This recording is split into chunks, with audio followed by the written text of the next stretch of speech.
अस्सलाम वालेकुम जी, मैं हूं सोफिया अहमद और रेप का एक सिलसिला शुरू हो चुका है जो कि लगता है कि कभी रुकेगा नहीं, क्योंकि हुकूमत इस पर कोई सख्त से सख्त कार्रवाई कर नहीं रही।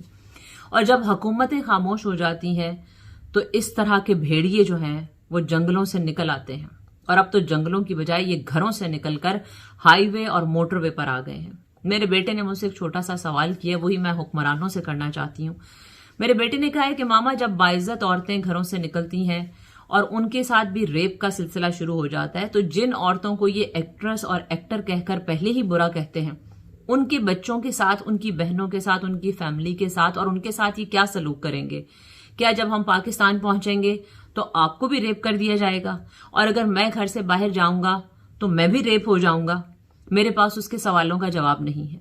हुकूमत पाकिस्तान से मेरे ये सवाल है और इस अवाम से मेरे सवाल है, और वो सीसीपीओ साहब, आपको जवाब देने की जरूरत नहीं है, क्योंकि आपका जवाब मुझे पता है। आप कहेंगे जी मुझे रास्ते का चुनाव ठीक से करना चाहिए और मुझे रात के वक्त नहीं निकलना चाहिए और ये और वो, इसलिए आप जवाब मत दीजिएगा। ये सवाल मैं हुक्मरानों से कर रही हूँ और इस अवाम से कर रही हूँ कि जब मेरा एक छोटा सा बच्चा मुझसे ये सवाल पूछे कि माँ, क्या आप भी बाहर निकलेंगी तो आप भी रेप हो जाएंगी, और अगर मैं आपके साथ हुआ तो क्या ये सब मेरे सामने होगा?